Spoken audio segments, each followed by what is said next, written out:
The coverage began to shape and warp the case in many ways. Some were shocking, like when two men stole crime scene photos and sold them to a tabloid newspaper. Think about those words. The coverage began to shape and warp the case.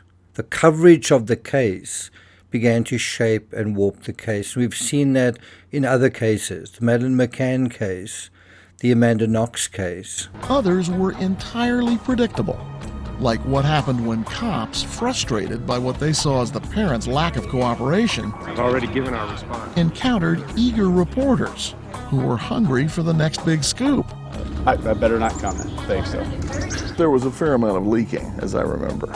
like a sieve. I got nightmares in my head, I fear. Thoughts build up until I can't feel. My mind fills up into a creature, and it haunts me somewhere much deeper. I got nightmares in my head, I fear.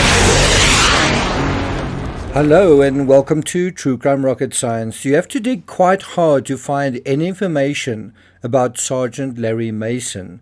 He makes an appearance in less than half a dozen publications, half of them having to do with Mason suing Boulder Police Commander Eller. Have a look at some of these. According to the Denver Post, the top detective investigating the murder of JonBenet Ramsey defended his department's work Monday and said he's confident the 6-year-old girl's killer will be arrested. "We are working this case to solve it," Detective Commander John Eller told the Denver Post. "No one has lost sight of our focus, which is to work on behalf of JonBenet, the victim, to bring the person responsible for her death to appropriate justice."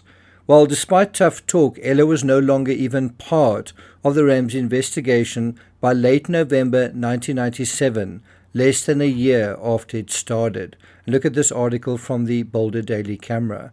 Back to the Denver Post, asked at the time if the investigation now in its 5th month will result in an arrest, Eller replied, "We certainly believe it will. I have a group of very dedicated cops who are working hard to see that that happens. I assure you that I and my officers look forward to taking this case to court and airing it and showing the fine work that has been done." Now, you can see one way to fatally compromise a case is to basically throw off or fire or somehow get rid of some of the most prominent folks investigating a case. And if you think about the McCann case, well, the lead detective in that case was fired pretty early on in that case as well. Now consider those who were thrown off, resigned, or no longer participated in the Ramsey case, in no particular order. Larry Mason, taken off the case after 11 days. Detective Linda Arndt, taken off the case after 5 months. Commander Eller, resigned in 97. Detective Steve Thomas, resigned in 98. Boulder Police Chief Tom Kobe, resigned in 1998 as well. The FBI, well, no longer directly involved from day one. Meanwhile, a former detective on the Ramsey case and his wife are planning to sue Commander Eller for $300,000, and that former detective, was Larry Mason. Now, in this analysis, we're going to deal with Mason in ways it's going to bring about, I think it's 4 insights that you really wouldn't expect from this analysis. I see there are a lot of cynical comments saying, well, you're just going through the motions, there's no more evidence that you're going to find here. Well, what is really fascinating is the evidence we find when we take this indirect approach. Meanwhile, if you're finding this analysis worthwhile, please like, share. Remember to share if you're not going to hit the thanks button. That also means something. That's also worthwhile. And let's get started.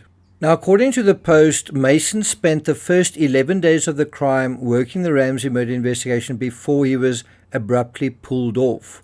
The department placed him on administrative leave with pay on January 5th for allegedly leaking information to the media.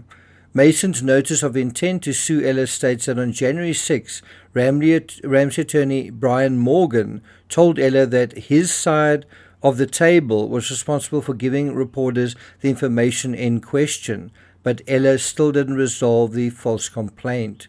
And I think that raises a question. If that's true, what was Eller's reason for firing him regardless? And if you guys are interested, I will answer that, not in this video, but in another video. Now, by December 1997, Mason was awarded a settlement, just $10,000 for wrongful accusation. Look at this article from the Boulder Daily Camera. As you're about to see, though, Mason and Ella didn't really like each other. So if they're talking about being focused on the investigation, well, that wasn't the only thing the cops were focused on. There was actually quite a bit of infighting taking place. And so they didn't only not like each other, they really didn't get on. And this enmity, this grudge match, cost the investigation dearly. One of the obvious questions we have to ask is why the two men didn't get along. Well, to give you an idea how prominent Mason was at the time, well, in an emergency, which is to say, what Patsy's 911 call on the day after Christmas appeared to be, well, he, as acting commander of the station, was to be called at home. And so he was. Look at this excerpt from Perfect Murder, Perfect Town. In an emergency, Detective Sergeant Larry Mason was to be called at home to serve as acting commander. Mason's boss, John Eller, head of the detective division, was at home, but officially on vacation. There was less than a skeleton crew working. That morning, Detective Jane Harmer, by the way, she also appears prominently in the Dateline documentary, the one that I mentioned in the previous episodes. She'd attended a seminar taught by the FBI's Child Abduction Unit. She was also on vacation. Sergeant Whitson knew that Harmer had a copy of the Bureau's Manual on Procedures to follow in a kidnapping case, but he had no idea where she kept it. Now, what I think is often forgotten when the police are criticized in this case is the fact that the crime happened over Christmas, and Patsy's call, when it came, well, it happened well before the crack of dawn. In terms of police readiness, it's not the ideal time, right? Boulder PD, as you've heard, they had a skeleton crew on duty with many important, highly trained officers like Jane Harmer, who were on leave that day. Ironically, those pushing the case that morning, pushing it on Mason's desk while his pager, were none other than the FBI. Let's go back to Perfect Murder, Perfect Town. When Larry Mason's pager went off at 9:45 a.m., he was at home, relaxing over a cup of coffee and a cigarette. Looking down, he read, FBI agent is looking for Bob Whitson. Mason called police communications immediately and learned of the kidnapping. And this is the great insight, the first insight we get from this indirect approach. Light snow was on the ground when Mason left his home in Lyons for the 25-minute drive to police headquarters in Boulder. At headquarters, Mason met Special Agent Ron Walker, who had just arrived from the Denver FBI office with a 4-man kidnapping team. So again, you have this thing where, while Boulder PD weren't equipped to deal with this case, well, Boulder's right next to Denver, and when the guy in charge arrives, 5 FBI agents are on scene anyway. So what are you complaining about? But really, the first key insight here is the light snow on the ground that Mason observed when he left his home.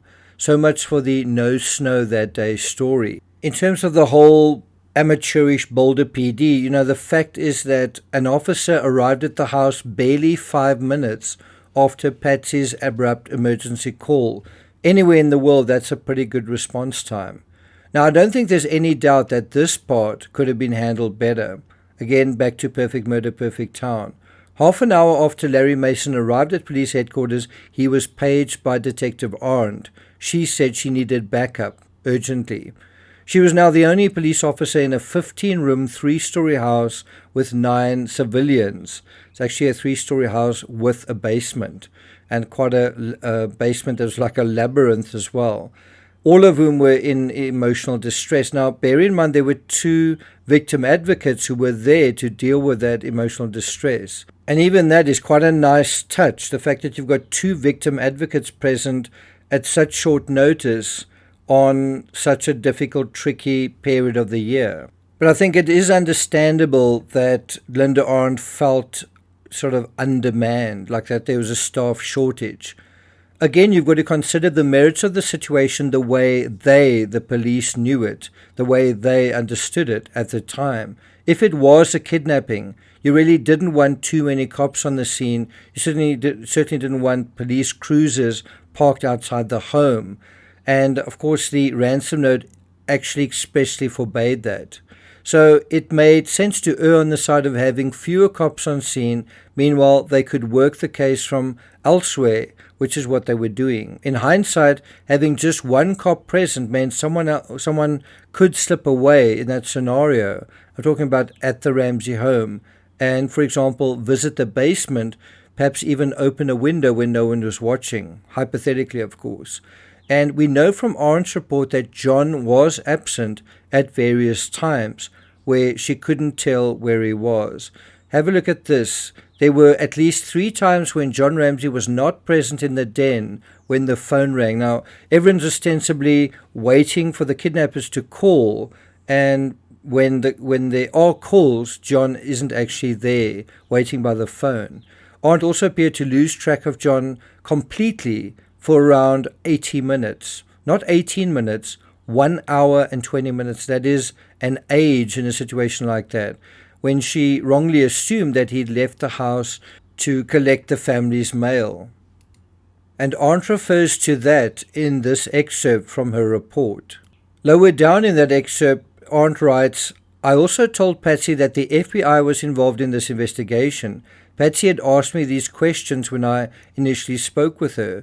Patsy talked with me about the suspected ransom note. Patsy told me that blank did not use the language contained within the note.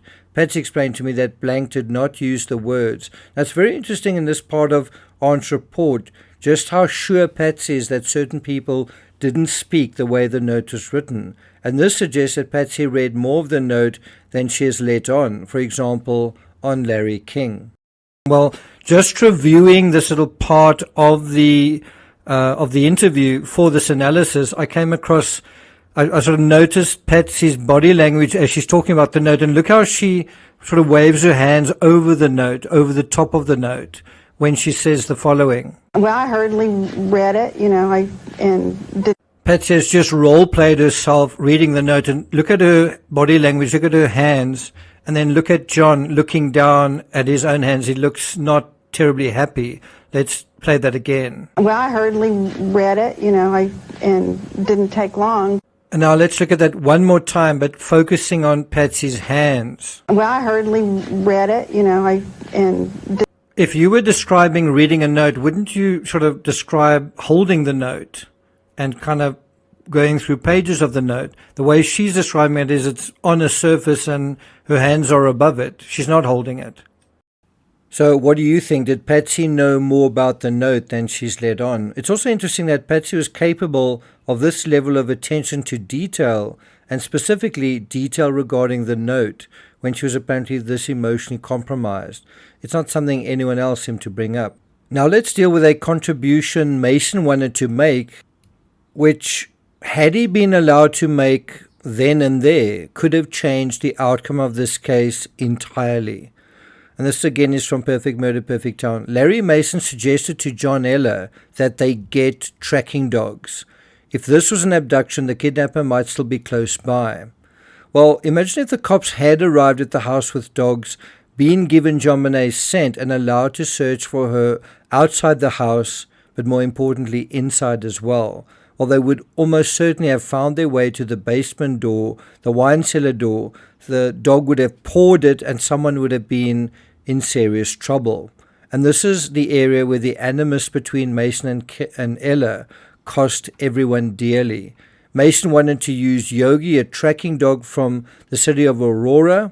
Meanwhile, Eller wanted to use Boulder's German Shepherds, but the Boulder dogs worked from ground scent, Mason protested, and the dog Mason wanted was a bloodhound that in 1993 had backtracked 9 miles to the base of Deer Creek Canyon. And so this bickering about which dogs to use ultimately meant that they didn't use any dogs. And so if the two men hadn't argued about dogs but just used the damn dogs, the case could have seen a breakthrough very early that morning. And they were likely still bickering about the dogs when Larry Mason got another page from the crime scene, and it was to say, "We've got a body." And Mason's response was, "Oh, fuck." And then he said, half aloud, "Ron, we don't have a kidnapping. It's a homicide. Do you want to go?" And so Ron Walker, the FBI agent, at the department said of course, and Walker knew that finding JonBenét's body in her own home meant there had probably never been a kidnapping. And so Mason's instincts were also on point, because something about the scene didn't not only look right, well, it wasn't right. And he couldn't put his finger on what it was, but it made everything seem unnatural. Now, another move, like wanting to bring in the dogs from Mason, that was absolutely called for, was separating the Ramseys. But somehow folks got in the way of that as well and interfered. Would this have happened if it was a different time of year and there wasn't a skeleton crew working, or if the Ramseys weren't as wealthy and influential as they actually were? And so back to Perfect Murder, Perfect Town, Mason noticed that there was something about the crime scene that was unnatural. Mason knew there was no time to lose in clearing the house, securing the crime scene, and getting a search warrant. He decided he would move the Ramseys and their friends to the Holiday Inn at 28th and Baseline. He wanted everyone in separate rooms so he could interview them independently. And now look at this. In this study, another detective overheard John Ramsey talking on the phone to his private pilot. John was making plans to fly somewhere before nightfall, according to Perfect Murder, Perfect Town. Moments later, Ramsey told Mason that his wife and his son would be flying to Atlanta that evening, and including John as well. Then he said he had something really important to attend to. At first, Mason thought that Ramsey was planning to leave the country, and so he told him, "You can't leave." This is one of the craziest aspects to the Ramsey case. It's scarcely believable. This notion that immediately after JonBenét's body was found, John apparently wanted to fly out of town, certainly according to Mason's version of events. Apparently he had important business to attend to. It's interesting that Schiller in his book doesn't identify the detective who said or she heard John talking to his pilot. Instead, it's the anonymous "another detective overheard John." Well, who could it have been? Well, if it's true, you have to think about why John was so not interested in finding his daughter's killer there and then. Now, what was his priority? Look at this excerpt from Death of Innocence. And this is dealing with this particular moment in the timeline. We are told we must leave the house now. I try to focus on what we're going to do next. Boulder isn't really our home. Atlanta is. We need to go home now. Now, think about how absurd that is. They are in their home in Boulder, and he's saying we need to go home. Anyway, Detective Mason asks me what our plans are, and I tell him we will go to Atlanta. He says something about staying around for a few days, and I agree. Well, if I had been at CrimeCon this year, that would be the question I would have posed to John. But I think I know what the answer would have been, that no, they never said anything about flying out that day. In their book, there's no mention of calling their pilot, but there is a vague admission that he was thinking about going to Atlanta, because that's where their real home was. So they weren't thinking about finding the killer of their daughter. And so I think there are 4 areas where Mason brings pretty incredible insights to this case. Number 1, the snow narrative. 2, the dog strategy. 3, sequestrating the Ramseys, all great insights. And then 4, Ella butting heads with cops who wanted to use the FBI's methods. And so when Mason returned to the station that afternoon, he found Ella pissed off and preoccupied, though not about the case, but about how much the FBI was still involved in it. And John Ramsey was able to crow about the FBI's lack of involvement ever since Ella intervened and made sure the FBI gave his turf a wide berth. For this final excerpt from Perfect Murder, Perfect Town, when Larry Mason returned to police headquarters at mid-afternoon, he found John Eller upset that the FBI was still involved in the case. And then he sort of provides some reasons why he resented guys who hadn't come up from the street. And that, my friends, is how the cookie crumbles. Well, I'm not going to take it further than that. Look out for my next analysis on the Amanda Knox case. I think you're going to find the next episode pretty interesting, so look out for that. Any ideas on who the next peripheral figure will be? Well, watch this space. Thank you for listening, and I'll see you guys next time.